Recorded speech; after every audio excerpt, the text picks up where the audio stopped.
Assalamualaikum warahmatullahi wabarakatuh.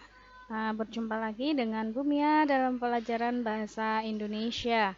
Nah, pada hari ini kita akan membahas satu subbab dalam teks berita, yaitu adalah menyimpulkan isi berita.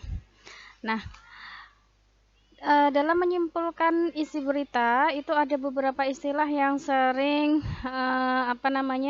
sering orang susah membedakan antara meringkas berita, menyimpulkan dan juga menanggapi teks berita. Kita mulai dulu dari meringkas berita ya. Ringkasan itu adalah penyajian karangan yang panjang kemudian dibentuk dalam paragraf yang lebih singkat dan efektif. Jadi kalau ada kata meringkas berita, berarti adalah membuat berita itu dalam bentuk yang lebih pendek. Artinya hanya membahas pokok-pokoknya saja. Nah, bagaimana langkah-langkah dalam meringkas berita? Yang pertama adalah mendengarkan berita, kemudian mencatat unsur-unsurnya, yaitu 5W, 1H, apa, siapa, kapan, di mana, bagaimana, dan mengapa. Kemudian menyampaikan kembali pokok-pokok berita itu ke dalam karangan yang singkat. Nah, kalau menyimpulkan berita, ya, tidak semua informasi itu bisa menjadi kesimpulan berita.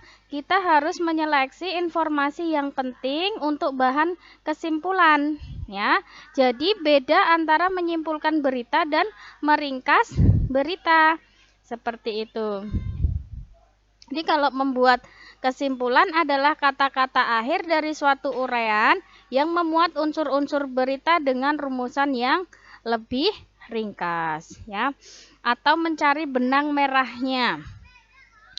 Berikut langkah menyimpulkan isi berita, yaitu mendengarkan berita, kemudian mencatat pokok-pokok berita, menyajikan pokok-pokok berita menjadi kalimat, menyimpulkan isi berita berdasarkan pokok berita, menyampaikan isi berita secara lisan atau tertulis. Jadi biasanya kesimpulan itu out the box, tidak ada di dalam teks. Jadi kamu harus meramu sendiri, ya, membuat kalimat sendiri yang intinya mencakup semua unsur yang ada di dalam berita. Nah, kemudian menanggapi berita, ya, menanggapi berita itu adalah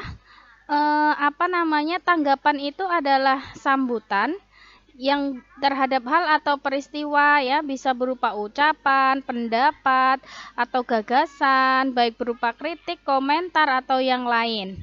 Jadi tanggapan itu bisa berbentuk persetujuan, penolakan, atau sanggahan, ya, suka atau tidak suka, bisa berupa saran dan solusi.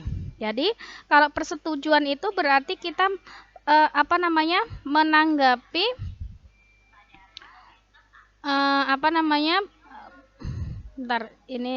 ininya kok menghilang. Ya, jadi kalau persetujuan itu kita setuju nih atau sependapat dengan berita sesuai dengan hati dan pikiran kita. Kalau sanggahan berarti tidak tidak sesuai dengan apa yang kita kita rasakan. Kemudian kalau saran bentuknya adalah memberikan saran, ya, misalnya dengan menggunakan kata sebaiknya, seyogyanya, ataupun seharusnya. Jadi itu ya. Nah, ada beberapa hal yang perlu diperhatikan ketika menyampaikan tanggapan, yaitu tanggapannya harus sesuai dengan masalah yang dibicarakan, ya. Kemudian tidak mengulangi pendapat orang lain, dan yang paling penting adalah memberikan tanggapan dengan sikap terbuka dan sopan dan juga menggunakan kalimat yang tepat. Nah, seperti itu. Tapi nanti kita akan fokus pada menyimpulkan berita, ya. Baik, itu saja materinya. Kita akhiri pertemuan pada siang hari ini. Assalamualaikum warahmatullahi wabarakatuh.